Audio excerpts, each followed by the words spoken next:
कहानी की शुरुआत होती है जब आधी रात को घायल मैक शहर की सुनसान गलियों में भाग रहा था। पुलिस से बचने की कोशिश करते हुए वो एक अंधेरी गली में गिर पड़ा। उसका खून बह रहा था, लेकिन तभी वो ठाके मारकर हंसने लगा। जैसे मौत को सामने देखकर भी वो डर नहीं रहा। उसके मन में ख्याल आया, अब तो बचने का कोई रास्ता नहीं। लेकिन उसी क्षण अचानक हवा कांपी, खून की बूंदें हवा में उठने लगी और सामने प्रकट हुआ एक काला साया, जलती हुई आंखें और भारी आवाज।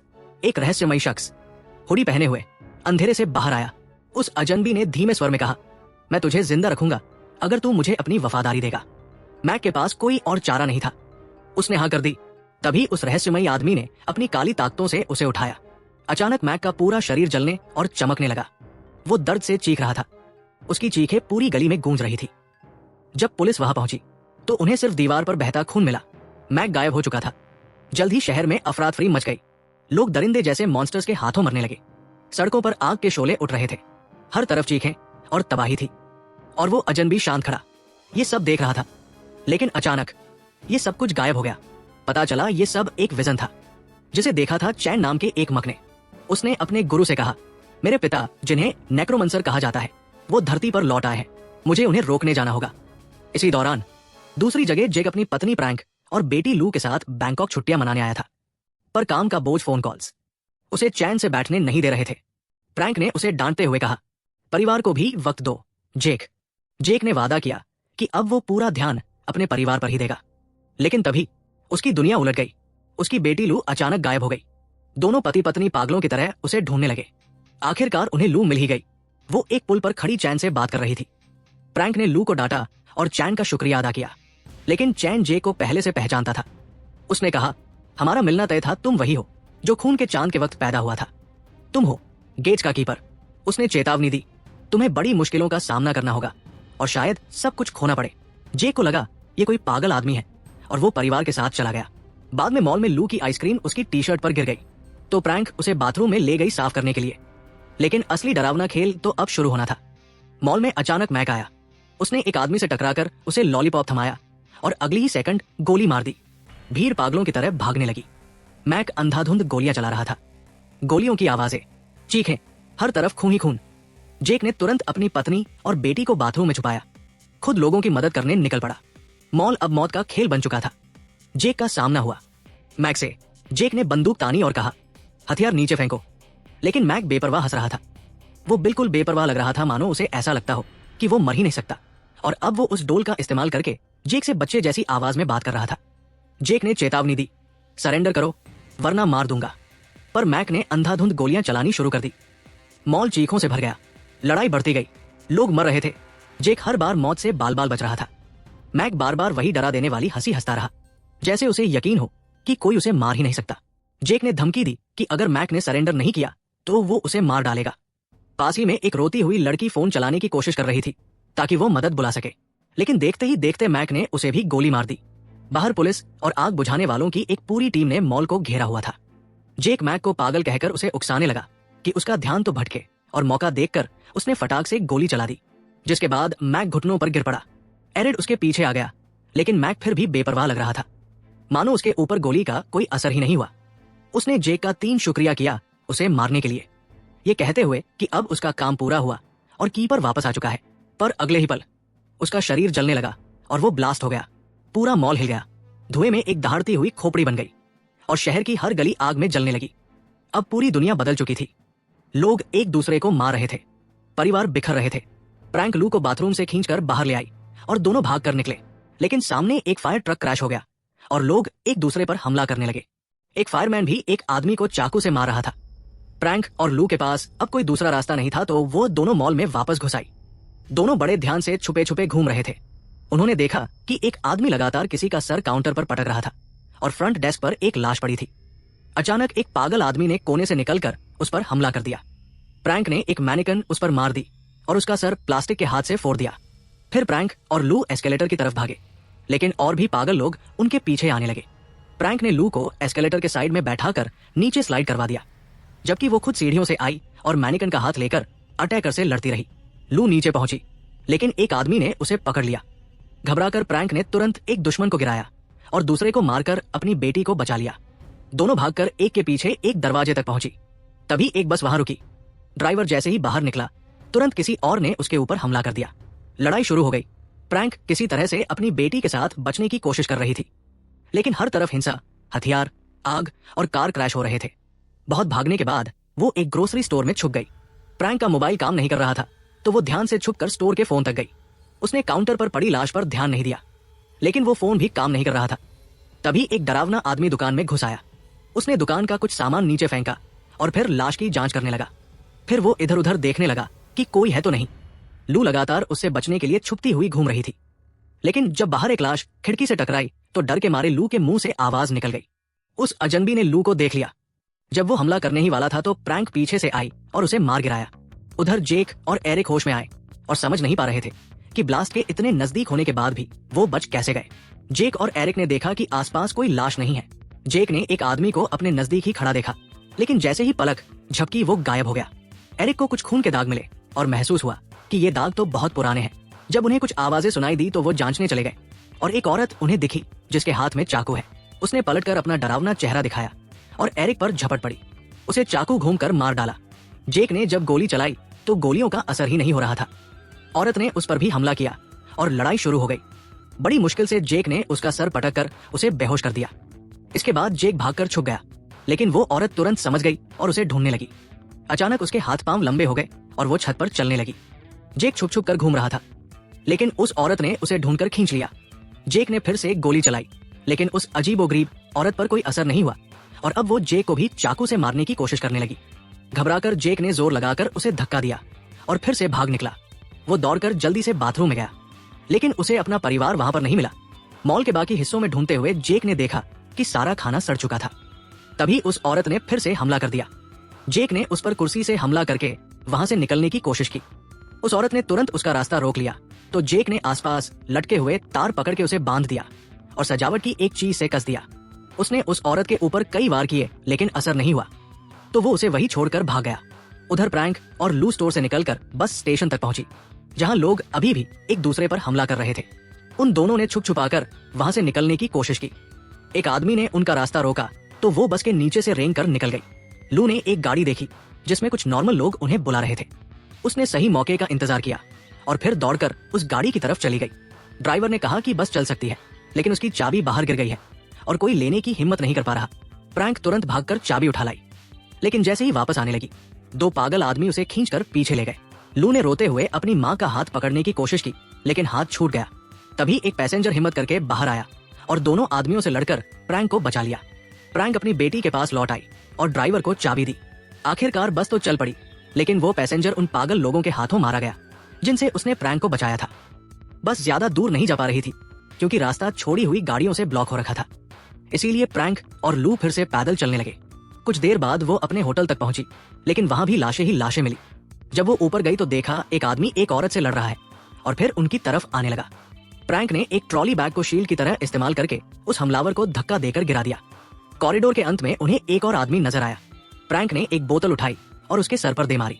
फिर वो और लू अपने कमरे तक पहुंचे और वहां अंदर घुसकर उन्होंने चैन की सांस ली। जब उन्होंने खिड़की से बाहर देखा तो पूरा शहर आग में जल रहा था। प्रैंक कमरे का फोन ट्राई करने लगी, लेकिन वो भी काम नहीं कर रहा। मॉल में जेक अकेला चल रहा था। उसने देखा कि सारी स्क्रीन्स खराब हो गई है। अचानक उसने देखा कि वो औरत जो बंधी हुई थी अभी भी जिंदा है और उसे ढूंढ रही है। वो एक खून के तूफान जैसे पोर्टल के पास गई और उसके अंदर से गुजर गई। जेक ने उसके पीछे जाने का फैसला किया। इस अजीब पोर्टल ने उसे सीधा उस बस स्टेशन में गिरा दिया, जो बिल्कुल खाली लग रहा था। जेक ने ऊपर देखा तो एक बहुत बड़ा शैतान बिल्डिंग के ऊपर खड़ा होकर उसे देख कर हिल रहा था। वो क्रचर उसके पीछे पड़ गया और वो इतना ताकतवर था कि जिस बस पर कदम रखता वो टूट जाती। जेक अपनी पूरी ताकत से शहर में भागने लगा और वो शैतान इमारतों को गिराता हुआ उसका पीछा कर रहा था। जेक ने एक गाड़ी में घुसकर शैतान से बचने की कोशिश की। पीछे इमारतें गिर रही थी, इसलिए वो वापस भी नहीं जा सकता था। अचानक एक दरवाजा खुला और चैन जेक को खींचकर अपने मंदिर ले गया। चैन ने बताया कि तुम अभी एक दूसरी दुनिया में हो, जिसे हिंडरेंस कहा जाता है। ये जगह स्वर्ग और नर्क के बीच की है। यहाँ वो आत्माएं होती है जो अपना रास्ता भटक चुकी है। चैन ने जेक को बताया कि तुम गेट कीपर हो। जब तुमने अपने हाथों से मैक को मारा तो एक खास रस्म पूरी हो गई। इस सब के पीछे मेरे पिता नेक्रोम सर का हाथ है। उसने ही मैक को वह शक्तियां दी और फिर जब गेट कीपर यानी तुमने उस पर हमला किया तो शर्त पूरी हो गई कि नर्क के दरवाजे तभी खुलेंगे जब गेट कीपर किसी आत्मा को खत्म करेगा। और अब डीमंस धरती पर लोगों के शरीर पर कब्जा करने लगे हैं। चैन ने उसे समझाया कि चलो तुमने गेट खोल दिया, लेकिन तुम्हारे पास इसे बंद करने की ताकत भी है। तुम गेट कीपर हो। जेक को अभी भी उसकी बातों पर यकीन नहीं हो रहा था, जिस पर चैन कहने लगा कि तुम खूनी चांद के नीचे पैदा हुए थे।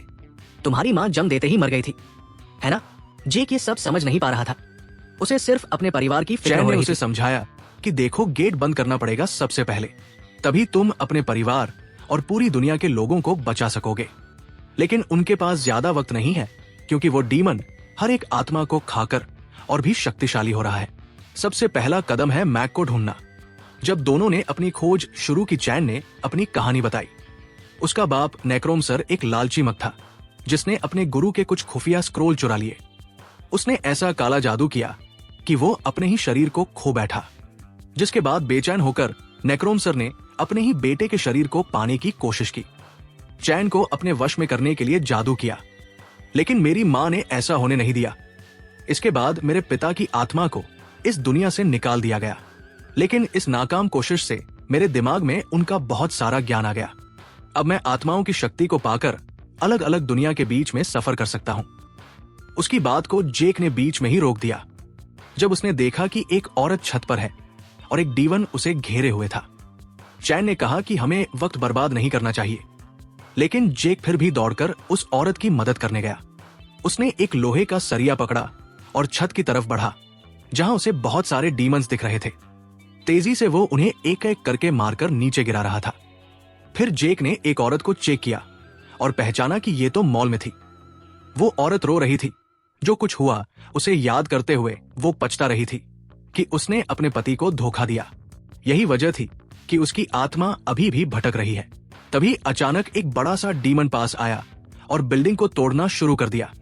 जेक ने उसे देखकर लड़की का हाथ पकड़ा और उसे खींचकर भागने लगा, लेकिन डीमन ने लड़की को पकड़ लिया और उसे खा गया। डीमन के चले जाने के बाद जेक फिर से चैन से मिला।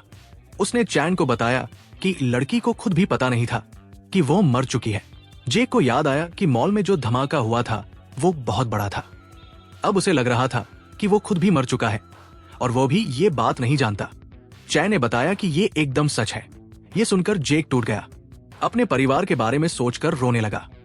चैन ने उसे समझाया कि वो एक खोई हुई आत्मा बन गया है, लेकिन अभी सब कुछ खत्म नहीं हुआ। तुम खास हो, अभी भी धरती पर जा सकते हो, एक कवच का इस्तेमाल करके। जेक और चैन जब शहर पार कर रहे थे, उन्हें एक उड़ता हुआ राक्षस उनका पीछा करता हुआ दिखा। वो दोनों तुरंत एक बिल्डिंग के अंदर दौड़े, लेकिन वहां और भी ज्यादा राक्षस मौजूद थे। उनका पीछा कर रहा वो राक्षस भी उनके पीछे ही लैंड हुआ। जब राक्षसों ने हमला किया तो चैन ने अपनी मार्शल आर्ट्स की कला का इस्तेमाल करके उनका सामना किया। उसे लड़ता देख दानव इतने डर गए कि उनका पीछा करना छोड़ दिया। जेक और चैन सीढ़ियां चढ़कर एक थिएटर में पहुंचे जो राक्षसों से भरा पड़ा था। वो दोनों जितना तेज भाग सकते थे उतना भागे, ताकि स्क्रीन के सामने एक जगह तक पहुंच सके। मौका मिलते ही चैन ने एक पोर्टल खोला और वो दोनों एक सेकंड में असली दुनिया में आ गए। यहाँ वो डीमंस बिना किसी का शरीर काबू किए पीछा नहीं कर सकते उनका। जेक ने एक शीशे में देखा तो उसे पता चला कि वो एरिक के शरीर में घुसा हुआ है। खुद को किसी और के शरीर में देखना उसके लिए बहुत दर्दनाक था। चैन ने उसे अपनी एक पुरानी बंदूक दी जो खास तरह की गोलियों का इस्तेमाल करती है, और एक खास तरह का चाकू भी। ये दोनों ही हथियार मैक को मार सकते हैं। इसी दौरान मैक ने जेक के शरीर को अपने वश में कर लिया था। वो इस शरीर का इस्तेमाल करके होटल के कमरे में प्रैंक के पास पहुंचा। प्रैंक और लू को जेक की बहुत चिंता हो रही थी, लेकिन मैक को उनसे बात करना नहीं आ रहा था। वो सिर्फ मन में अपने असली रूप को घूर रहा था। लू उससे कई सवाल पूछ रही थी, तो मैक ने उसे मॉल में मिली जली हुई डॉल निकाल ली। अचानक कमरे का फोन बजने लगा और मैक ने खुशी से कॉल उठा लिया। साथ ही वो कुछ लिखने लगा। जब तक चैन और जेक कमरे में आए तब तक मैक और जेक का परिवार दोनों गायब हो चुके थे। वहां पर सिर्फ वो डॉल थी। चैन को फोन के पास मैक का नोट मिला। तभी जेक को लू की चीख सुनाई दी। वो मदद के लिए चिल्ला रही थी। उसने खिड़की से देखा कि लू पूल के पास है और वो तुरंत होटल से बाहर दौड़ गया। फ्रैंक और लू उसे देखकर डर गए, क्योंकि उन्हें लगा कि ये अजीब सा आदमी जिसे हम जानते भी नहीं, इतना फ्रैंक क्यों हो रहा है हमारे साथ। इसी मौके का फायदा उठाकर मैक ने जेक को पीछे से मारा और नीचे गिरा दिया। फिर मैक ने जेक को दबाकर पकड़ लिया और कहा कि वो उसकी जिंदगी और उसका परिवार दोनों चुरा लेगा। उसने जेक से यह भी कहा कि तू एक बहुत ही बेकार पिता और बेकार पति भी है, क्योंकि तूने सिर्फ अपने काम पर ध्यान दिया, अपने परिवार को नहीं चुना। अब जेक मैक को चिढ़ाने लगा ताकि वो कुछ तो रिएक्ट करे, और जैसे ही मैक हिला, जेक तुरंत घूमकर रास्ते से निकल गया। दोनों के बीच लड़ाई शुरू हो गई। एक दूसरे को बार बार मुक्के और लात मारने लगे। जब जेक ने उस खास किस्म की बंदूक का इस्तेमाल करने की कोशिश की तो मैक ने तुरंत उसका हथियार गिरा दिया और दोनों पूल में गिर गए। लड़ाई पानी के अंदर भी जारी रही। जेक ने अपना खास चाकू निकाला, पर जैसे ही वो मैक को चाकू मारने वाला था, प्रैंक ने उन दोनों पर वो खास बंदूक तान दी और उन्हें तुरंत रुकने को कहा। वो दोनों अपने आप को असली जेक बोल रहे थे और प्रैंक उलझन में पड़ गई कि आखिर किसको सच मानो। लू ने सच जानने के लिए पूछा कि आखिर वो कौन सा इशारा है जो उसके पिता हमेशा वादा करने के लिए इस्तेमाल करते हैं। जेक ने एरिक के शरीर का इस्तेमाल करके वही इशारा किया। फ्रैंक ने एक गोली चला दी, पर गलती से जेक को लगी। उसकी आत्मा तुरंत हिंडरेंस में लौट गई, जहां एक भूत ने उसे काट लिया। असली दुनिया में मैक ने जेक के शरीर का इस्तेमाल करके प्रैंक से बंदूक छीन ली। लू ने जोर से चिल्लाकर कहा कि ये मेरे असली पापा नहीं हैं। अचानक एक ब्लड पोर्टल दीवार पर खुला और मैक ने उनसे कहा कि जल्दी से मेरे पीछे आओ। उधर हिंडरेंस में जेक की आत्मा को चैन ने बचा लिया। उसके पास अभी भी वो चिट्ठी थी जो मैक ने होटल रूम में छोड़ी थी। पता चलता है कि मैक नेक्रोमसर के कांटेक्ट में है, जो उसे बता रहा था कि गेट ऑफ हेल को सोलभ कर 51 मिनट कैसे ढूंढना है। वो दोनों भीसर के कहे मुताबिक जंगल में एक सुनसान घर तक पहुंचे, जहां एक बहुत बड़ी आग जल रही थी, जो गेट ऑफ हेल का निशान है। असली दुनिया में मैक प्रैंक और लू को उसी जगह ले गया, जहां उन्हें एक मास्क वाला आदमी मिला जो असल में नेक्रोमसर है। वो बड़ा राक्षस अभी भी वही है। जेक और चैन छुपते छुपाते सही जगह तक पहुंचे और चैन ने एक नया पोर्टल खोला। नेक्रोमसर ने लू के शरीर को हवा में उड़ाकर उसे गेट के ऊपर लटका दिया। वो उसे मारने की तैयारी करने लगा ताकि उसका काला जादू पूरा हो जाए, पर उसी वक्त जेक ने वहां आकर उसे रोक दिया। लड़ाई शुरू हुई और अचानक ही वहां मौजूद एक आदमी ने जेक पर हमला कर दिया, लेकिन जेक ने अपनी जबरदस्त लड़ने की कला का इस्तेमाल करके उस खास चाकू की मदद से सबको मार गिराया। मैक भी लड़ाई में आ गया और उस खास बंदूक से जेक को मारने की कोशिश की, लेकिन जेक ने किसी तरह बचकर उसका हथियार गिरा दिया। जब वो दोनों लड़ रहे थे तो प्रैंक छूट गई और उसे गिराकर बंदूक छीन ली। उसने नाक्रोमसर के हाथ पर गोली चला दी ताकि वो लू को उससे बचा सके, लेकिन वो दूसरा आदमी अचानक से उस पर टूट पड़ा और उसे गिरा दिया। प्रैंक ने जमीन पर पड़ा एक छुरा उठाकर एक को घूम दिया और जेक ने अपना चाकू दूसरे आदमी पर फेंका जो उसे पकड़ने आ रहा था। मैक भी छुरा लेकर जेक पर लगातार वार करने लगा, लेकिन प्रैंक ने बंदूक जेक की तरफ फेंकी और जेक ने उसे पकड़कर तुरंत मैक पर गोली चला दी, जिसके बाद मैक की आत्मा तुरंत हिंडरेंस में चली गई, जहां वो बड़ा राक्षस उसे तुरंत निकल गया। इसके बाद चैन नेक्रोमसर के सामने आकर उसका ध्यान भटकाने लगा ताकि जेक पीछे से उस पर खास खंजर से हमला कर सके। मरने से पहले नेक्रोमसर ने बताया कि गेट को बंद करने का एक ही तरीका है, जेक को उसके पार जाना होगा। चैन ने समझाया कि मैंने दूसरा तरीका ढूंढने की कोशिश की थी, लेकिन कोई रास्ता नहीं मिला। जेक ने मान लिया कि अब यही मेरी किस्मत है और अपने परिवार को अलविदा कहा। उसने उनसे माफी मांगी कि मैं हमेशा अपने काम में घुसा रहा, तुम्हारे साथ और ज्यादा वक्त बिताना चाहता था मैं। उसने आखिरी बार उन्हें गले लगाया और आग के गेट की तरफ चला गया, जिसकी मदद से वो नर्क में पहुंच गया। जेक का शरीर गेट के दूसरी तरफ जाते ही जल उठा और इससे गेट बंद हो गया।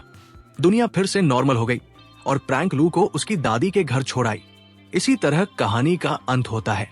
अगर आपको कहानी अच्छी लगी हो तो आपका हर लाइक और कमेंट हमें मोटिवेशन देता है, तो सब्सक्राइब जरूर करें और जुड़े नई कहानियों के साथ।